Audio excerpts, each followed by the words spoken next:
Hay dos temas que, ahora que voy a Europa, lo sentí. El primero es la corrupción, ya es insoportable. Y luego la injusta distribución de la riqueza. ¿Cómo? Creo que el de la corrupción nos mueve desde cuestiones filosóficas sobre cómo actuamos los seres humanos.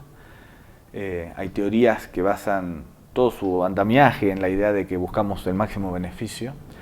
Y creo que eso complica el asunto porque la vida pública, la vida política tiene que ver con el bienestar general, tiene que ver con algo que excede los intereses individuales o sectoriales de un grupo. Entonces, sí hay un problema de ir descubriendo que debajo de ciertas fachadas hay mucho podrido, hay muchos negociados, hay muchos problemas que se esconden detrás de lo que en la teoría política se suele llamar a veces la fachada democrática, ¿no? Sí hay votaciones, pero los que ganen no cambian grandes cosas y hacen acuerdos o con un empresario o con otro. Y creo que eso desilusiona fuertemente a la gente. Volviendo precisamente al caso de Podemos y de Ciudadanos en España, la llegada de estos partidos y de estos jóvenes tiene que ver con un desencanto muy profundo del nivel de corrupción que hay en los dos partidos tradicionales españoles, entre otros factores, ¿no? Así que yo creo que ahí hay una pata del problema, y la otra pata es la que usted mencionaba realmente. Hay una investigación de Thomas Piketty, que es un economista francés, que básicamente sostiene que estamos frente a una de las fases más desiguales de la historia del capitalismo.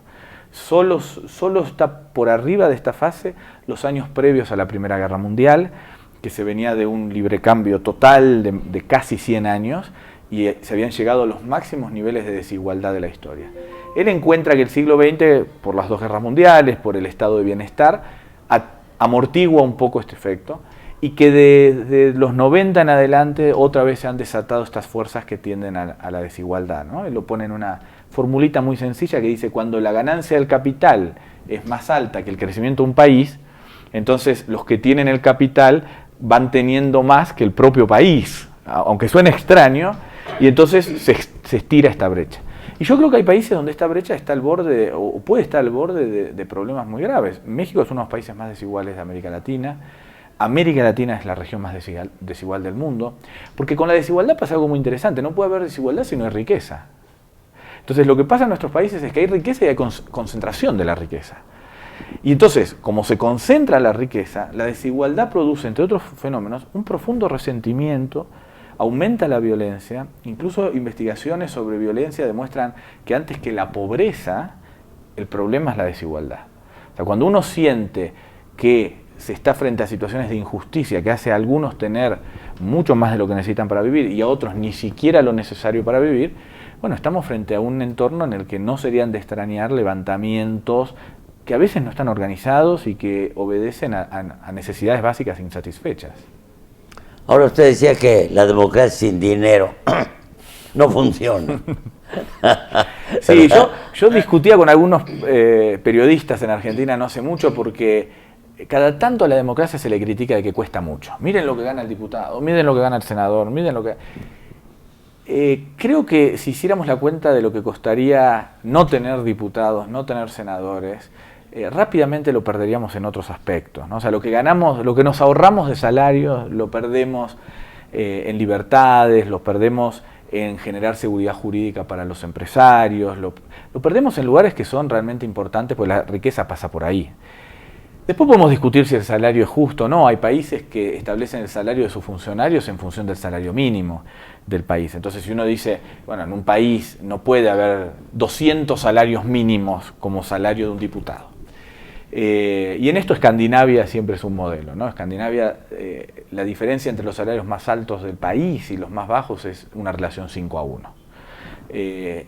Cuando esto se estira a 10 como en Estados Unidos o a más de 20 como en México, la cosa comienza a complicarse, ¿no? Entonces, yo creo que tenemos que gastar en la democracia. Ahora, eso también nos da un derecho. Si somos los que sostenemos económicamente a la democracia, nos tienen que rendir cuentas a los ciudadanos.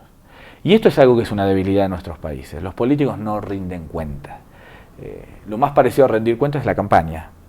pero después hay muy poca rendición de cuenta. En el sentido realmente de decir, bueno, ¿en qué gastamos lo que nos dio y cómo lo que nos dio la ciudadanía y cómo eso va a repercutir positivamente en la ciudadanía, ¿no?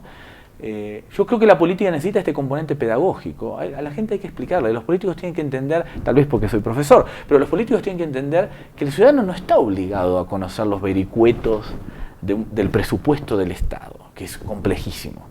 Entonces hay que explicárselo, porque es el ciudadano el que permite el gasto en democracia. Entonces creo que la debilidad no es lo que cuesta la democracia, aunque la democracia necesita mucho dinero, sino el que no rindan cuentas. ¿Qué pasa con ese dinero que ponemos y por qué se usa como se usa? Es muy interesante. Ahora, en el caso de México, porque al final de cuentas todo tiene repercusión en la política. Los graves problemas.